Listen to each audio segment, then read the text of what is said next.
Picture this. The year is 1991. There are just 2 women in the US Senate, and a committee of older white men is aggressively questioning the validity of the very same law professor, Anita Hill. Now, 6 women members of Congress stormed these Senate confirmation hearings for Supreme Court nominee Clarence Thomas, while women across America are watching. And they are pissed, and that outrage smashes California right through the glass ceiling by electing 2 women to the US Senate, Barbara Boxer and Dianne Feinstein. 1992 becomes the year of the woman, and thanks to Anita Hill, we are going in flux and droves to get a mission going of electing more women in Congress. We triple our numbers in the Senate, and now we're up to 6. All right, well, mind you, the other 94, yeah, they're still guys, but I'm telling you, I'm working for Boxer at the time, and what a view from the top, right? Other people were there too. And it was an amazing time, women all across the country feeling the sense of righteousness, power, pride, and hope. Because really, it was all going to be different now. We were going to be sitting in equal numbers at the tables of power. Just you wait and see. Invented here in California. All right, 21 years later, 2013, Nury Martinez gets elected to one of 15 seats in the very powerful Los Angeles City Council. The other 14, every one of them a guy. And in the same election cycle, women have a chance to make history by electing our first woman mayor to LA, with a candidate whose polling numbers show her in the lead right from the very beginning. But turnout, however, 17%, and the male candidate, a really good guy, but a guy wins. Oh, and in the US Senate today, we're up to 20%.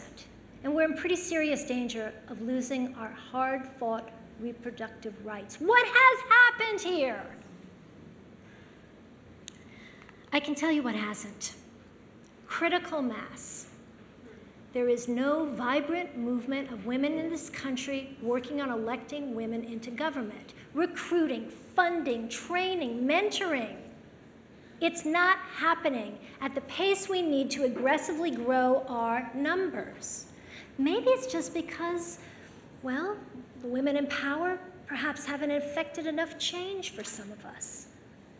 Or we just don't feel we have the bandwidth, the energy, the time for this too. But when we sit on the sidelines, we do not get the kind of legislative priorities we might be able to get if we had close to equal representation, nor do we get that sense of personal accomplishment and joy we get when we participate. The thing is, women benefit most when we're on a righteous path. Oh, how do I know? Well, it saved me. Let's go back to 1990. My personal systems are failing. I've spent my entire youth in ballet, and now after some years in musical theater, I'm an actress in Hollywood. You like the hair? I'm daily auditioning for roles that completely belie my belief system, and while my service and volunteer work is absolutely rewarding, I'm a performer and I am not a quitter. A couple of years earlier, I'd gotten this amazing opportunity to be a counselor at an international peace camp in the former Soviet Union. I was doing street theater with Soviet American kids. It was an extraordinary time. The walls were literally coming down. It was the beginning of Glasnost, and it was a total love fest amongst people who had been fed nothing but propaganda about one another forever. Now, my new Soviet friends, they didn't know what to make of me. It was clear that the American entertainment industry was reflected back in their expectations about women. Why aren't I stupid, or a victim, or an object, or all three? The bulk of what Hollywood was exporting was a complete disaster for everything I believed in. Now, back home, it was becoming pretty obvious that I really didn't have any idea what would make me happy or satisfied. And I'd invested 20 years of my life in this pursuit. I had no education or confidence that I could do anything else.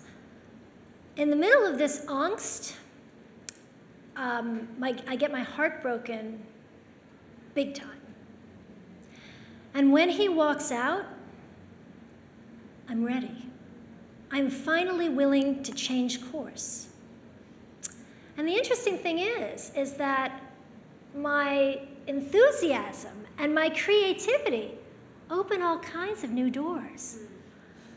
I fall into a political campaign, something I'd always been interested in, and I'm hooked. It's just kind of like putting on a show. Everything is all about opening night. Well, they call it election night, but it's the same deal. You either have a nice long run or you tank, and it's all over the next day. The thing is that I began to realize that I have relevant skills.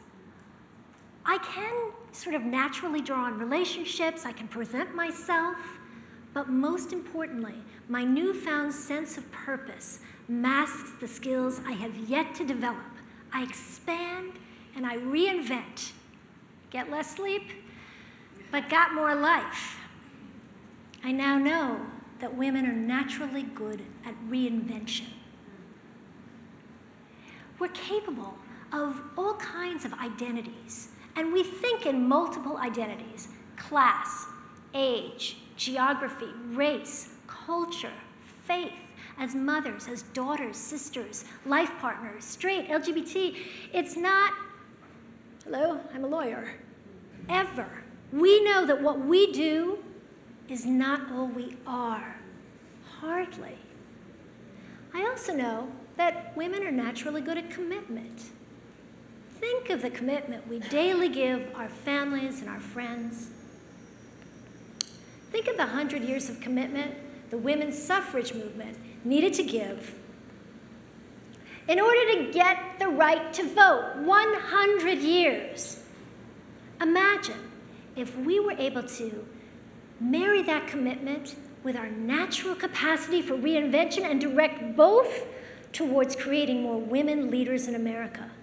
Imagine what gun control would look like if 50% of Congress were women.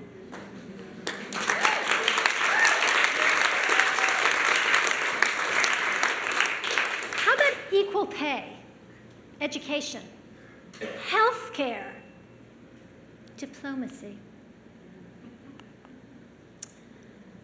The key is this: women do benefit when we are on this righteous path because we see the lens of life in a different way, right?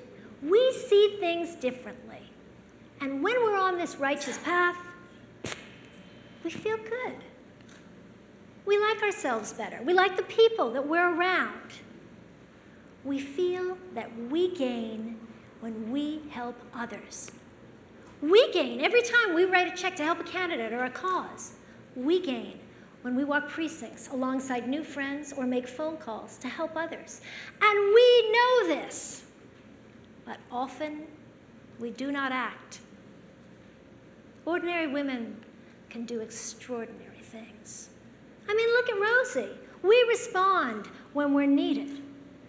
And we are needed now. Now is the time for women to use all their creative, political, passionate, emotional energy, everything that we can muster, to grow what we began here in California. Now is the time to recommit to your sense of purpose, to grow our impact, our voice, and our representation. We can repurpose all these left coast feminine traits. We can, and we can use them in a way that makes the world what we want it to be. We need to come together for our sense of possibility. We need to remobilize, regain our power right here, right now. Reinvent yourself here, today. Thank you.